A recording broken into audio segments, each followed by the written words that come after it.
모든 것을 다 할 수는 없어도 무언가를 할 수는 있고 무언가를 할 수 있다면 그것을 잘 할 수도 있을 것이다.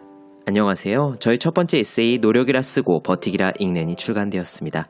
하루하루 열심히 버티시는 여러분들의 많은 사랑 부탁드립니다.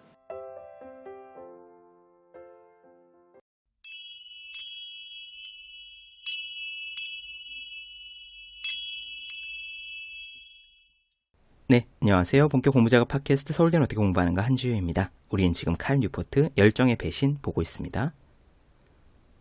오늘 이야기는 아주 중요합니다. 저에게도 굉장한 도움이 된 부분이고요. 사람마다 일에서 원하는 바가 다 다르긴 할 거예요. 돈을 많이 버는 게 중요할 수도 있고 승진이 제일 중요할 수도 있고 연봉은 좀 적어도 편한 게 제일 중요한 사람도 있을 겁니다.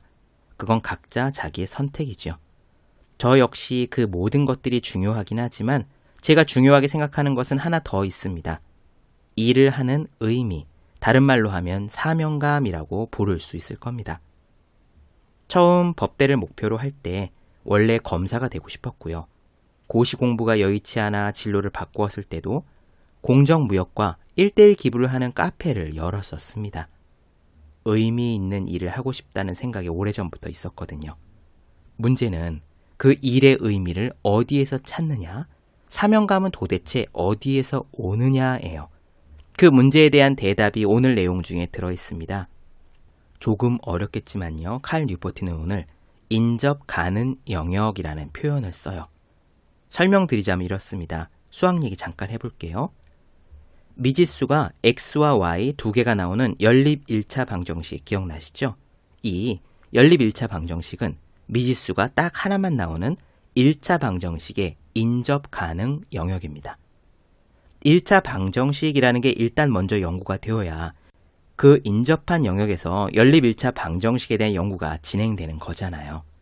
바로 그래요. 과학적인 혁신은요, 생뚱맞게 사막의 모래 위에 시계가 떡하니 놓여져 있는 것이 아니라 인접 가능한 영역에서 한 발짝 한 발짝씩만 나아간다는 겁니다. 그래서 이 사명감이라는 것도 칼 뉴포트는 이렇게 주장합니다. 사명감은 정하는 것이 아니라 자연스럽게 발견되는 것이다. 그것이 과학적 혁신처럼 발견되려면 우리가 인접 가능 영역에 도달해야 한다. 그것은 곧 그 분야에서 최첨단에 이르러야 하는 거다. 저는 이 말에 고개를 크게 끄덕였습니다. 우리가요, 사명감을 갖기가 힘든 이유가 바로 그겁니다. 우리가 아직 그 최첨단에 도달해 있지 않기 때문이에요. 여기서 말씀드리는 최첨단이 꼭 박사나 교수가 되어야 가능한 것은 아니라고 생각해요. 예컨대 곰탕집을 한 30년 운영했으면 그 분야에서 최첨단이라고 볼 수 있겠죠. 이 음식과 저 음식을 섞어서 다른 데서는 팔지 않는 퓨전 음식을 만들었다면, 그런 연구를 계속했다면 그 분야에서 최첨단에 있다고 볼 수 있겠습니다. 아무튼 이 사명감을 맛보기 위해서라도 열심히 커리어 자산을 쌓아야겠다는 생각이 들었어요. 오늘 이야기 직접 들어보시죠. 바로 시작하겠습니다.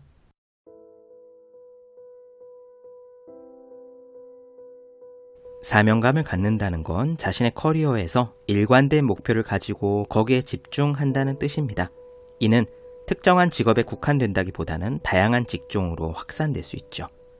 왜 나는 이 일을 하는가 라는 질문에 대한 답을 제공해 주는 것이니까요. 사명감은 에너지를 하나의 유용한 목표에 집중하게 해주고 세상에 대한 영향력을 극대화시켜 주기에 강력합니다. 이건 자신의 일을 사랑하는 데 결정적인 요소이기도 하죠. 자신의 커리어가 정말 중요하다고 믿는 사람들은 자신의 하는 일에 더 만족을 느낄 것이고 힘든 일의 중압감을 이겨낼 수 있습니다. 저는 어떻게 사명감을 자신의 일에서 실현시킬 수 있는가라는 중요한 질문에 대한 답을 원했습니다. 하지만 사명감을 실현하는 데는 커리어 자산만으로 부족합니다. 자신의 직업에 전문성을 가진 사람들은 많지만 그 커리어를 올바른 방향으로 끌고 가는 사람은 드물잖아요. 이렇게 고민을 하고 있을 때 저는 캘리포니아에서 열린 컴퓨터 과학 컨퍼런스에 참석했습니다. 그리고 흥미로운 일을 접하게 됐죠. 4곳의 각기 다른 대학에서 참석한 4명의 교수가 각자 자신들의 최근 연구 결과를 발표하는 세션에서 벌어진 일입니다. 놀랍게도 이 4명의 교수가 한 프레젠테이션이 모두 네트워크상의 정보 전파라는 똑같은 주제와 무작위 선형 네트워크 코딩이라는 똑같은 기술을 다룬 겁니다. 마치 이 단체의 구성원 전부가 어느 날 아침자리에서 일어나 동일한 난제를 해결해 봐야겠다고 우연히 동시에 마음먹기라도 한 것 같았습니다. 하지만 저와는 달리 과학 저술가 스티븐 존스는 이런 공동의 발견을 그리 놀랍지 않게 받아들였을 겁니다. 2010년 내놓은 탁월한 아이디어는 어디서 오는가라는 책에서 존스는 이런 동시 발견이 과학사에서 흔히 벌어지는 일이라고 설명했으니까요. 1611년 태양의 흑점이 발견된 사례를 생각해 봅시다. 존슨이 정리한 것처럼 4개국의 서로 다른 4명의 과학자가 같은 해에 이 현상을 발견해냈습니다. 최초의 전기 배터리는 18세기 중반에 2차례 발명이 됐죠. 산소의 경우에도 1772년과 1774년에 각각 다른 곳에서 분리에 성공했습니다.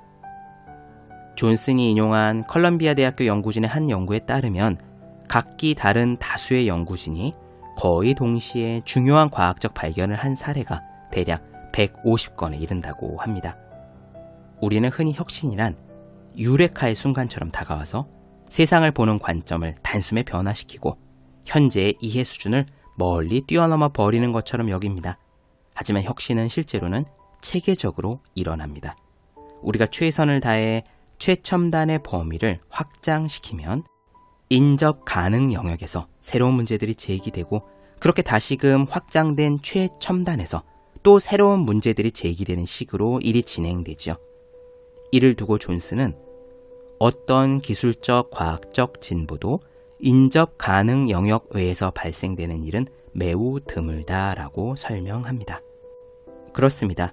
우리는 방금 과학적 혁신을 이루려면 해당 분야의 최첨단에 도달하는 것이 먼저라는 점을 알았습니다. 그래야 혁신적인 아이디어가 발견되는 인접 가능 영역을 비로소 접할 수 있으니까요. 바로 똑같이 해당 분야의 인접 가능 영역에서 발견되기를 기다리고 있다는 점에서 훌륭한 직업적 사명감이란 과학적 혁신과 유사합니다. 자신의 일에서 사명감을 발견하고자 한다면 먼저 그 일의 최첨단에 도달해야 하는 겁니다. 이런 관찰이 전하는 메시지는 명백합니다. 만약 인생을 변화시킬 수 있는 사명감을 약간의 성찰과 긍정적인 태도만으로 찾을 수 있다면 세상을 바꾸는 정도는 흔하게 일어날 수 있는 일이겠죠. 하지만 당연히 그런 일은 흔히 일어나지 않습니다. 매우 드문 일이에요. 혁신을 이루기 위해서는 최첨단에 도달해야 하는데 그러기 위해서는 우리가 대개 피하고자 하는 고된 노력이 따르기 때문입니다. 눈치 빠른 독자라면 최첨단에 이른다라는 표현에서 커리어 자산을 떠올릴 수도 있을 겁니다. 바로 그렇습니다. 자신의 일에서 사명감을 찾고자 한다면 우선 커리어 자산을 충분히 갖추고 그 분야에서 최첨단에 이르러야 하는 것이죠.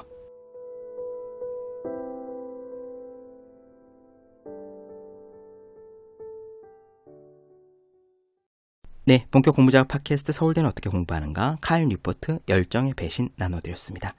더 많은 이야기 궁금하신 분들은 제 유튜브 채널 제우의 서재, 네이버 블로그 허생의 즐거운 편지, 카카오 브런치 한재의 브런치, 인스타그램에서 해시태그 제우의 서재 검색해 주시면 좋겠습니다.